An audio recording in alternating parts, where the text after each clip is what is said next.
de participación política que había sido fundado por Roulet.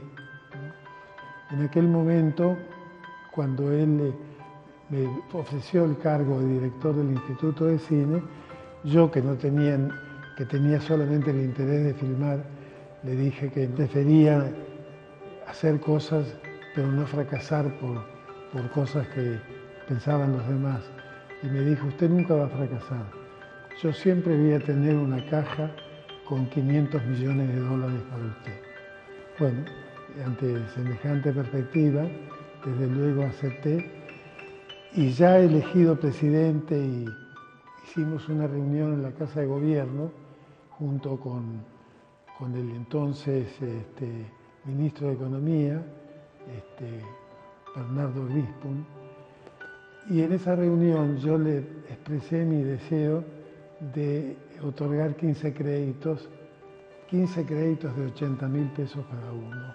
Hoy suena en broma, pero eran los montos de los créditos de aquel entonces. Él me dijo, bueno, le dijo a Bernardo, andá con Manuel, preparen un decreto y dale lo que está pidiendo, ¿no? Que era en total algo así como 1 millón de pesos. Fuimos hasta el Ministerio de Economía y mientras cruzábamos la Plaza de Mayo, Grispun fue reduciéndole gradualmente el monto del préstamo y cuando llegamos se había reducido en un 75%, un 80%. Desde luego yo ya no podía dar 15 créditos, así que le dije, bueno, Bernardo, voy a hablar con Raúl nuevamente a ver cómo se puede solucionar. Y me fui directamente, crucé solo la Plaza de Mayo en dirección al despacho de él. Llegué a verlo y cuando le conté la historia, él agarró el teléfono, lo llamó a Grispun y le dijo a Bernardo, si no pasamos a la historia por la cultura, ¿me querés decir por qué otra cosa podemos llegar a pasar?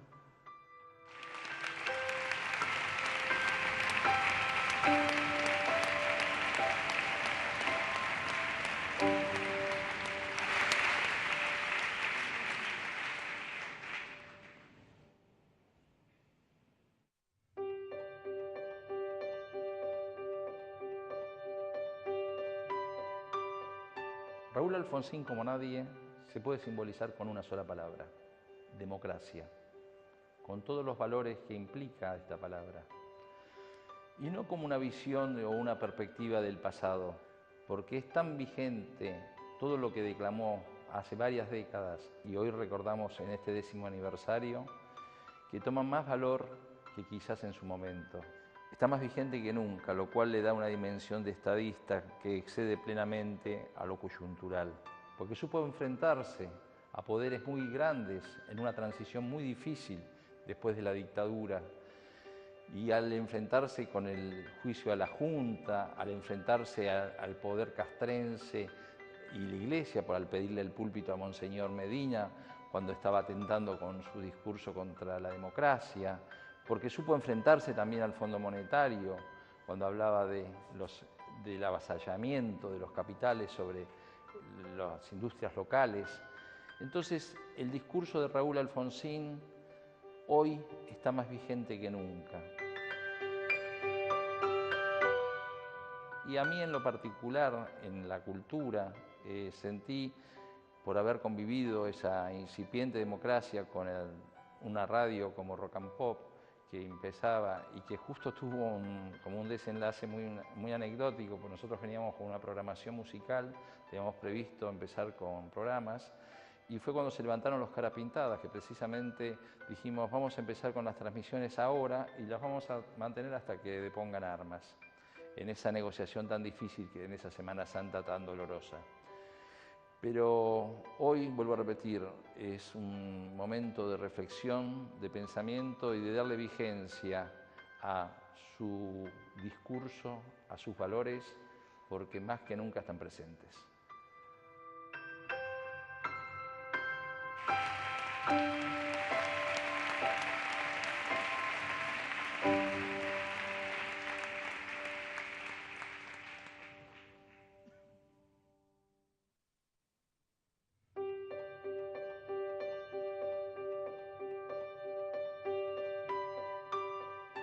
Muchas veces me he preguntado y me han preguntado por qué adherí en el año 83 a la campaña del doctor Alfonsín. Eran tiempos en que la participación política de aquellos que estábamos en los medios de comunicación era un tanto esquiva y en tal caso era una manera de protegerse en función de su propia credibilidad en los medios. Pero yo sentí en aquel momento del año 83 que la Argentina estaba en un momento refundacional y que este era el hombre para apoyar, para generar una democracia sólida. A la vuelta de los años, porque el tiempo es el mejor juez que podamos tener, a la vuelta de los años está absolutamente corroborado de que Alfonsín era el hombre para que en el año 83 refundara la República y estableciera las bases sólidas de la democracia que aún hoy gozamos. Comprendí también en aquellos actos multitudinarios el enorme magnetismo que tenía este hombre con la gente y la relación desde todo punto de vista humana que tenía con la gente. Digo esto porque aquellos que trabajamos en la comunicación, si hay algo que tenemos que tratar de lograr es la empatía con el público que nos sigue.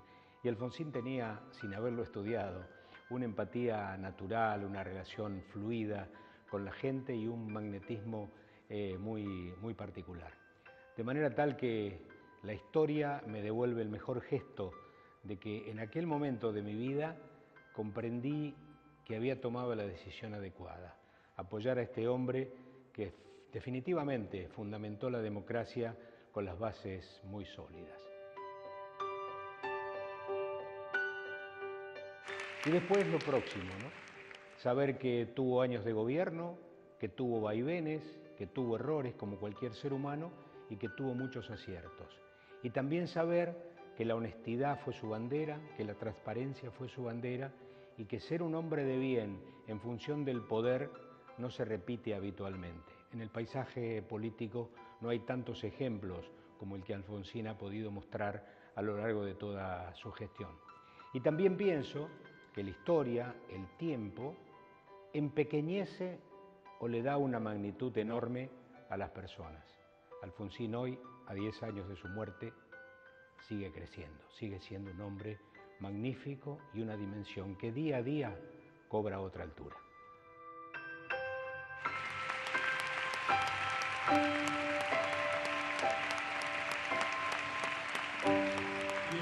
Sin él, 10 años con él. Marcelo Stubrin con nosotros.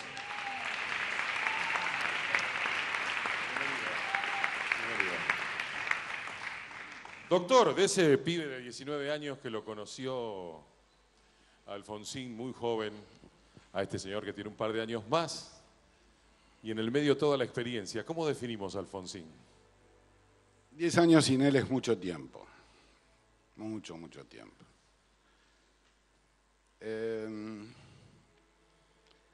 Todo el mundo destaca su condición humana, su simpatía, su inteligencia, su calidez. Pero Alfonsín fue un hombre de rupturas. Hace 50 años, cuando hervían las revoluciones en el Mayo francés y en el Cordobazo, mi generación creyó en él porque en La Plata el radicalismo estaba estupefacto por el derrocamiento de Ilía, y en La Plata, en 7:49, con un megáfono reclamó que le devuelvan el comité de la provincia de Buenos Aires que él presidía, y fue preso. Y esa modesta ruptura representó para nosotros una gran diferencia. Ese hombre pensaba, hablaba, reflexionaba, pero actuaba con una gran consistencia. Y luego siguieron las rupturas. Convertir el radicalismo en una herramienta mayoritaria capaz de ganarle mano a mano al peronismo. Ya Alfonsín tenía 44 años cuando produjo las rupturas internas y se presentó como candidato. Y bueno, no alcanzó. Fue difícil. Fue difícil, no alcanzó, pero dejó sembrada la semilla de que el radicalismo podía ser una alternativa mayoritaria. Y lo fue. no hasta ese solo obelisco. lo fue mucho más rápido de lo esperado, frente a la incredulidad de la Argentina, y siguieron las rupturas. La primera ruptura es la naturaleza de la transición. Fue una transición de rupturas. En los países vecinos las transiciones fueron con gobiernos militares más sólidos que pusieron las reglas, Chile, Uruguay, Brasil. Acá fue con cero diálogo, fue a suerte y verdad. Había plata para pagar los sueldos de enero, no había para febrero, cuando el 10 de diciembre llegamos al desarrollo del gobierno. No sabíamos la primera semana si íbamos a poder seguir o no íbamos a poder seguir, pero las rupturas estaban planteadas, las rupturas serias, solventes. Derogar la ley de autoamnistía que nuestros adversarios habían aceptado, juzgar a las juntas, a las cúpulas guerrilleras, ser capaces de sentar las bases, de derogar la pena de muerte, reformar el código, en fin, Pero yo quiero destacar, si Luis me permitís, 3 cosas, porque Graciela, con muy buen criterio, mencionó la dificultad de presidir la Argentina mientras había gobiernos militares en la mayoría de los países que nos rodean. Eso fue una obra de orfebrería política que merece que recordemos la sutileza, la fineza política de Alfonsín, el gran papel del canciller Caputo que a tanto sorprendió, porque... De lo que mucho no se ha hablado hasta ahora. Por eso lo justo es justo. Y detrás del acuerdo del Tratado de Paz y Amistad con Chile había otro problema, que era el problema de si los militares establecían con esa hipótesis de conflicto la prioridad de la organización del presupuesto del Estado argentino, de la organización, digamos, si ese era el dispositivo analizador de toda la estructura del Estado, o por el contrario, el Poder Civil podía conducir a las Fuerzas Armadas y establecer otras hipótesis de conflicto. Por eso fue tan conmovedora esa imagen que yo no tenía presente o no recordaba de Juan Pablo II, cuando convoca a los ministros, porque el Tratado de Paz y Amistad se negoció Marcelo Del Pech, el embajador Del Pech, en nombre de Caputo, con el coronel Videla, que era el representante del gobierno del general Pinochet. Y se llegó al acuerdo, y qué ruptura someterse a un plebiscito, a un referéndum, a una consulta popular no vinculante, y qué ruptura seguir adelante, ¿no? Y no quedarse en las nubes de Úbeda en aquel momento. En otra de las frases, en otra de las imágenes, lo vimos en la Casa Blanca, guardando su discurso y levantando el dedo a Reagan. Otra situación. Era por Centroamérica, ¿no? Por la contra en Nicaragua. Lamentablemente han vuelto a la palestra algunos de los autores de aquellos emprendimientos en estos días. Pero quiero que sepan una cosa, porque a veces hay que poner las fechas y las circunstancias. Ese día, hacía un mes que había asumido la democracia en Uruguay y una semana que había asumido el gobierno legítimamente electo en el Brasil con la muerte de su presidente. Es decir, a un mes de Sanguinetti en Uruguay y a una semana o menos días, porque Alfonsín viajó desde Brasilia hacia Washington, y Alfonsín estaba negociando con Reagan los prolegómenos del Plan Austral. Estaba negociando con el mundo financiero la posibilidad de hacer un cambio en la formulación política argentina. Pero con los principios no se jode. Si había un desplazamiento de guerra en Centroamérica, eso desplazaba cualquier circunstancia. Y demostró tener razón porque fue más respetado. Y demostró tener razón porque consiguió mejores resultados en la negociación financiera porque estuvo presidido por la sinceridad, con esos modos cálidos con el que él decía las cosas más tremendas.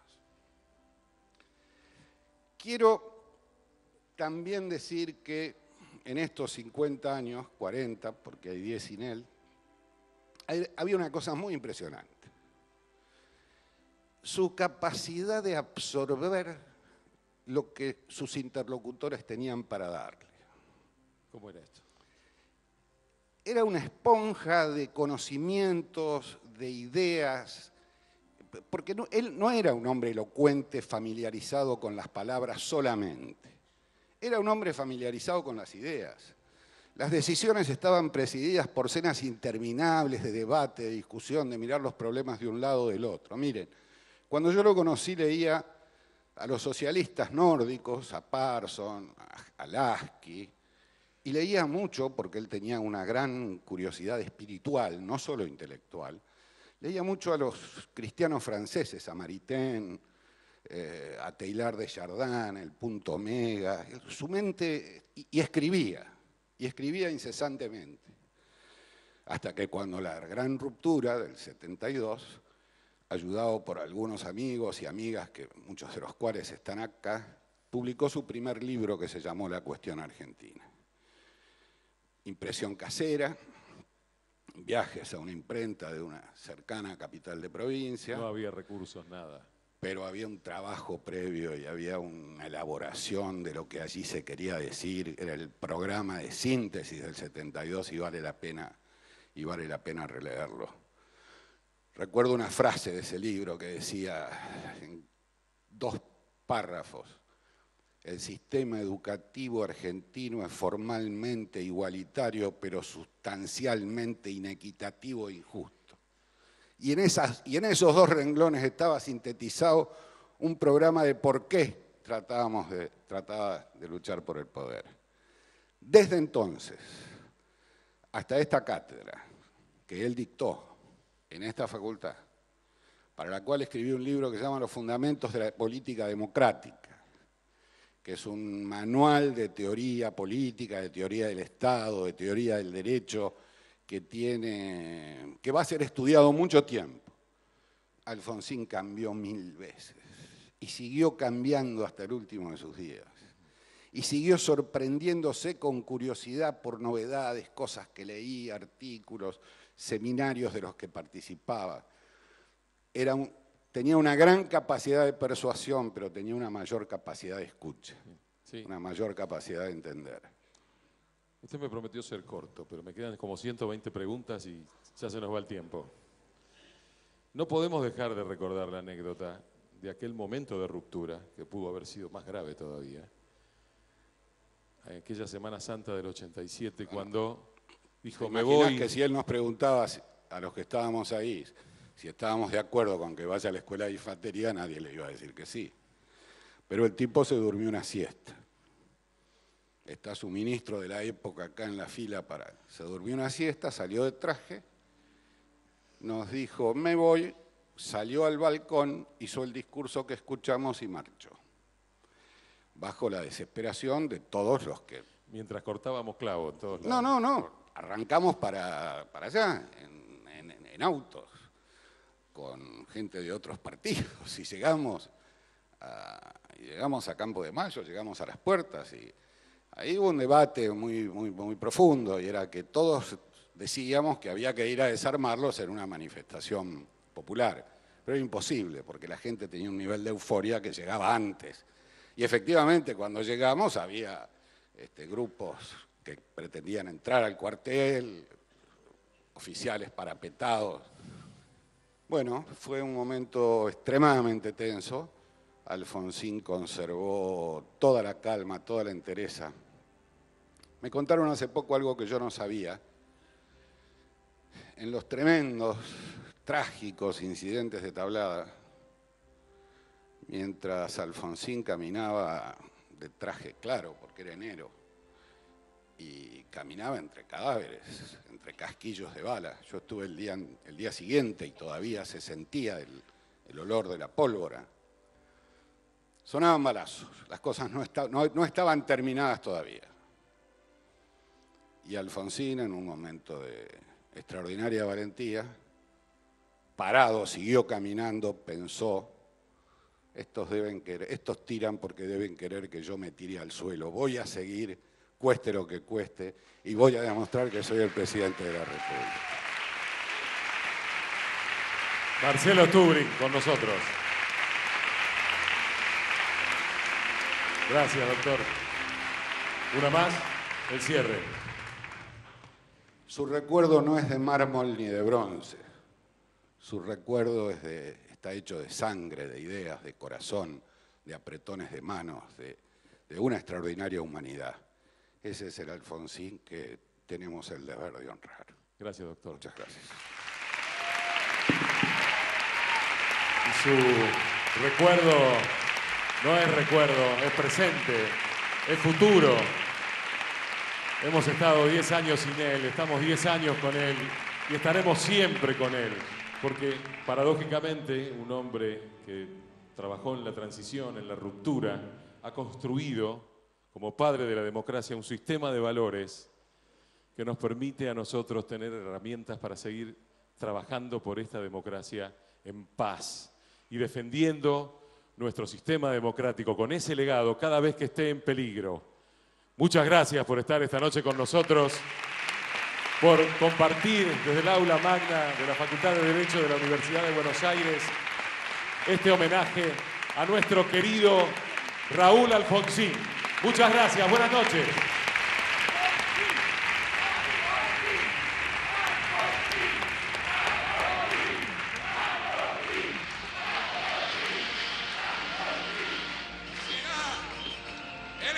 De todos, absolutamente de todos los argentinos,